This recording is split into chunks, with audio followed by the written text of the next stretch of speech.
नमस्कार गुरु जी। नमस्कार। क्या नाम है आपका? मेरा नाम पंडित अभिषेक भारद्वाज। अच्छा, तो ये जो पुरा महादेव मंदिर है ये कहाँ पे स्थित है? ये बागपत जिला पुरा महादेव गांव और हिंडन नदी के तट पे स्थित है, अच्छा। जिसको श्री परशुरामेश्वर महादेव के नाम से जानते हैं। पुरा महादेव के नाम से भी जाना जाता है। अच्छा। ये पश्चिमी उत्तर प्रदेश में जिला बागपत गांव पुरा महादेव के अंदर स्थित है। ठीक है, तो ये स्थापना इस मंदिर की कैसे हुई और क्या कारण है इस मंदिर की स्थापना का? आप सभी ने सुना होगा कि भगवान परशुराम जी ने जब अपने पिताजी के कहने से अपनी माताजी का वध कर दिया था, उनका गला काट दिया था, मात्र हत्या का दोष होते हुए उन्होंने यहाँ पे पश्चाताप किया था।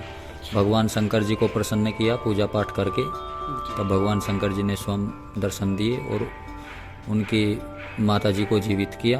तो इस वजह से ये मंदिर बना या फिर कुछ और? जी, इसी वजह से ये मंदिर यहाँ बना। भगवान शंकर जी स्थापित नहीं है, ये स्वयंभू हैं। अच्छा। अपने आप प्रकट हुए हैं। अच्छा। वो एक पुराने समय की बात है, अच्छा। जब मुगल शासन का भी था। हाँ जी। तो औरंगजेब नाम का एक राजा था, उसने यहाँ आकर के भगवान जी को खंडित करने की कोशिश की।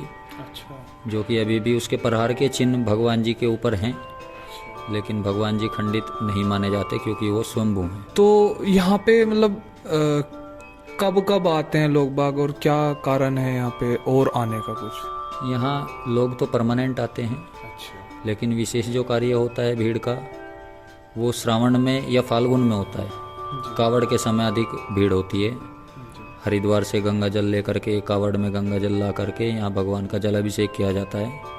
लाखों की संख्या में श्रद्धालु आते हैं। और यहाँ पे काफ़ी जैसे मांगलिक दोष हुआ या और भी दोष हुए, इस टाइप के भी निवारण होते हैं, तो यहाँ पे किस किस तरह के निवारण होते हैं और कैसे कैसे?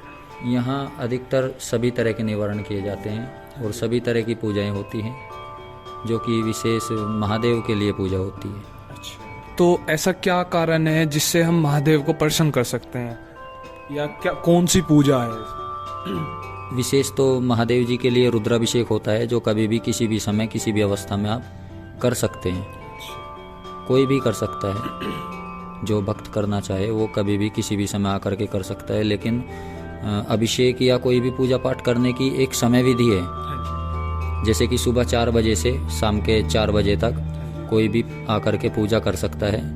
उसके बाद में बाबा का श्रृंगार किया जाता है और श्रृंगार के तुरंत बाद ही आरती का कार्य किया जाता है। आरती होती है बाबा की, उसके बाद केवल बस दर्शन ही कर सकते हैं सभी। बाबा को कोई भी वस्तु अर्पण नहीं कर सकता।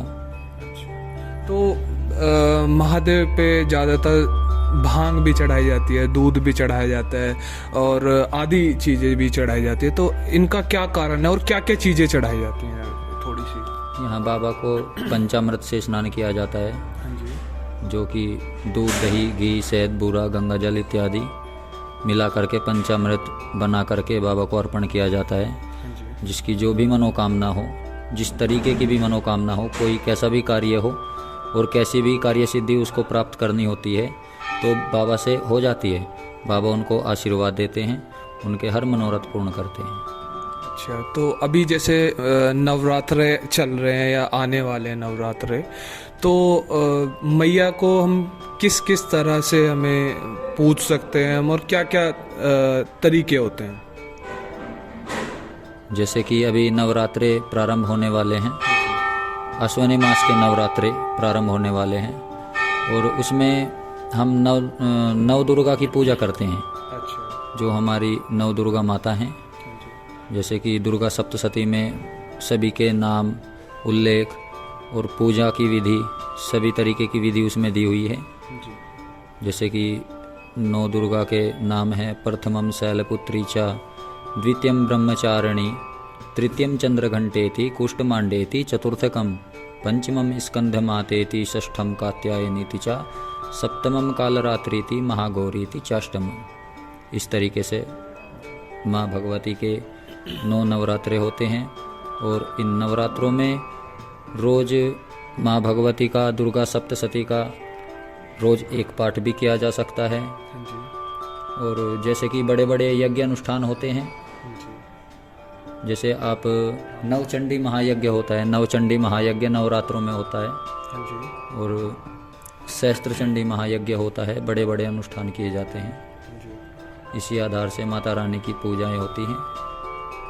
तो जैसे आपको नहीं लगता जो जैसे नवरात्रि बोलते हैं तो रात्रि वर्ड इसमें ऐड हुआ है, बट जैसे अगर हम त्योहार जैसे कोई फास्ट वगैरह रखते हैं या सारी चीज़ जो भी इससे रिलेटेड होती है वो दिन में रखते हैं हम, तो नवरात्रि क्यों कहा जाता है? नवरात्रि की विशेषता है कि नवरात्रि रात्रि में ही पूजा करने का महत्व होता है, अच्छा, लेकिन समय अनुसार सभी व्यक्ति भक्त लोग दिन में उपवास रखते हैं और रात्रि में पूजा करते हैं। जो बड़े बड़े अनुष्ठान होते हैं उनकी कार्यविधि रात्रि में ही होती है। तो जैसे अगर हम फास्ट रखते हैं या कुछ ऐसी चीज़ करते हैं तो हमें किस किस चीज़ का ध्यान रखना चाहिए? सबसे पहले अपनी शुद्धता का ध्यान रखना चाहिए। हाँ जी, हमारी वाणी से कोई गलत शब्द ना निकल के आए, किसी को बुरे शब्द ना बोले जाएं, गलत शब्द ना बोले जाएं जिससे दूसरे के मन को ठेस पहुँचे।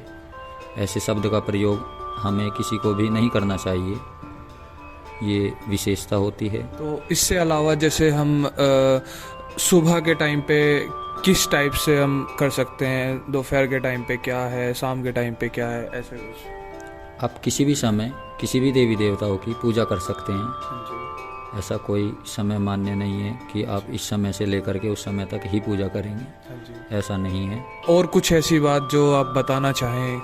यहाँ की विशेषता है कि भगवान महादेव जी, श्रीपुरा महादेव जी समय अनुसार, मौसम के अनुसार अपना कलर चेंज करते हैं। अच्छा जी, जी, जैसे कि कभी कभी ताम्र कलर, तांबे का कलर हो जाता है, कभी कभी थोड़े थोड़े काले काले से हो जाते हैं, ब्लैक हो जाते हैं, और कभी कभी वाइट हो जाते हैं, सफ़ेद हो जाते हैं। तो ये मौसम के आधार से अपना कलर चेंज करते हैं। तो और कुछ अपना ऐसे शुभ समाचार कि ये करना चाहिए हमें या वो चीज़ कुछ?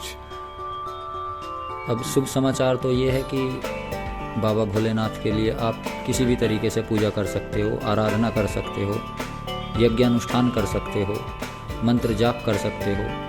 आप जैसा भक्तों का मन करे वैसा उनके लिए पूजा विधि वो कर सकते हैं। चलिए, बहुत बहुत धन्यवाद आपका, आपने इतना टाइम दिया। बहुत हर हर महादेव।